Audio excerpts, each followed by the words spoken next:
Well, it's Uncle Sandy here again for Vintage Posse Gaming. And we're trying out a new show this week called the Posse Plays. This time around, we're kicking the wheels of a brand new update feature on Red Dead Redemption 2, Call to Arms. Now this is basically a survival horde game mode, set on 5 maps so far: Blackwater, then there's Strawberry, Fort Mercer, Valentine, and McFarlane's Ranch. Now, those of you familiar with GTA Online will probably already have played its survival mode, which was released on its launch. Point of fact, there's BLAGGER in one of his favorite spots, Sandy Shores. It's a mode that can be a lot of fun for run and gunners, but it does lack the structure that Call to Arms seems to offer.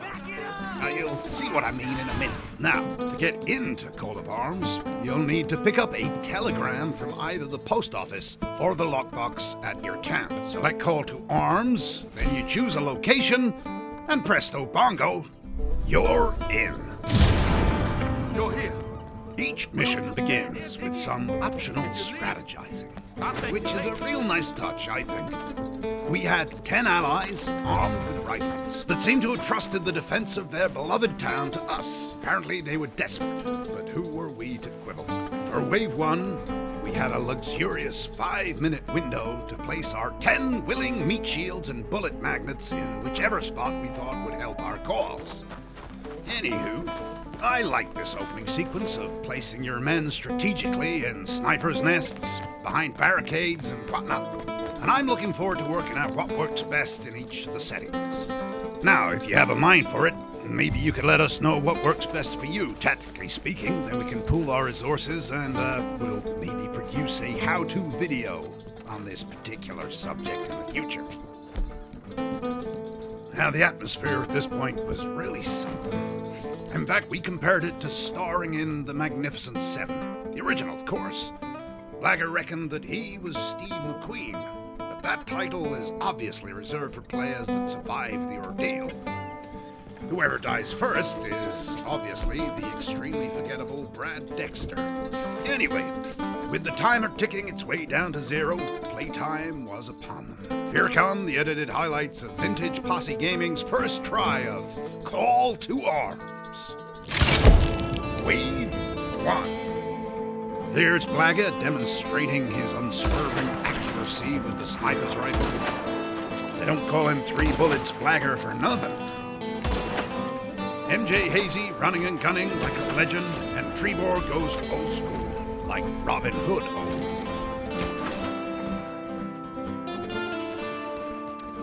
MJHAZY seemed to have the highest kill ratio by getting up close and personal, and the first wave passed by in a flash. Wave 2 was pretty much the same as Wave 1, just with more antagonists to blow out of their boots. For the earlier rounds, we advise using regular ammo, so that you can reserve your express and explosive rounds for the Ned Kellys and wagons that roll up in the last few waves. And you'll also see that there are alternative weapons placed around the town in case you want to try a new tactic. These weapons improve in quality as the wave number increases. By Wave 6, we started to feel the intensity step up considerably. Riflemen were starting to zero in on our posse's heads, denoted by a quickening heartbeat. Ned Kelly helmeted thugs started running amok, not to mention machete-wielding nutjobs and shotgun-toting meanies.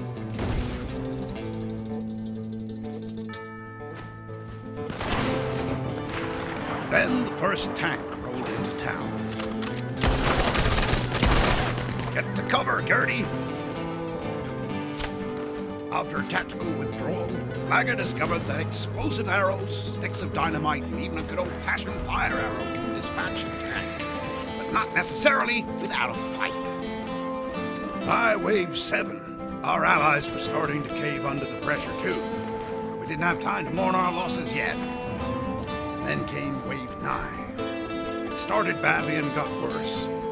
MJHAZY squared up to a tank armed with a rifle and scooped himself the Brad Dexter First Fallen Award. MJHAZY went to spectate BLAGGER, only to discover him writhing and twitching face down in a vegetable patch, Tragically, seconds before, Blagger had to switch his Steve McQueen award for the Robert Bourne trophy for being the second member of the posse to buy the farm. Blagger then went to spectate Treebor, only to find that he'd got himself the James Coburn status of the piece by being the third person to die. I think that Treebor, the newest member of our posse, summed this up rather well. Holy shit. Fuck. I've been fucking deleted. This then begged the question, could little Gertie bag herself the Steve McQueen title all on her lonely o? That's a no then, I guess. Despite a valiant last stand, she's Charles Bronson for now. But it had to be said, in spite of the crushing defeat in the final cutscene of despair, we had made it to the penultimate wave on our first go. And what's more, we had enjoyed the heck out of the ordeal. After one session, we all agreed this game mode is a lot of fun, and definitely one we will be visiting regularly over the next few months. Plus, by our reckoning, this is a mode that can almost definitely be expanded upon, with new maps, greater difficulty settings, and if Rockstar was feeling benevolent, maybe, just maybe, they could bless us all this Halloween by releasing a special undead call to arms. Something to rival the joys of the original game's classic undead nightmare. We can dream, can't we? Anywho, thanks for watching our very first Posse Plays video. We appreciate all of your support, and we are working hard on the next wave of content for you all, including our forthcoming cinematic series, The Ballad of Gretel Turpin, as well as a few other spicy little treats here and there. And in the meantime, we'll get back to working on the next Vintage Posse Gaming video for y'all. Toot sweet. Bye-bye for now.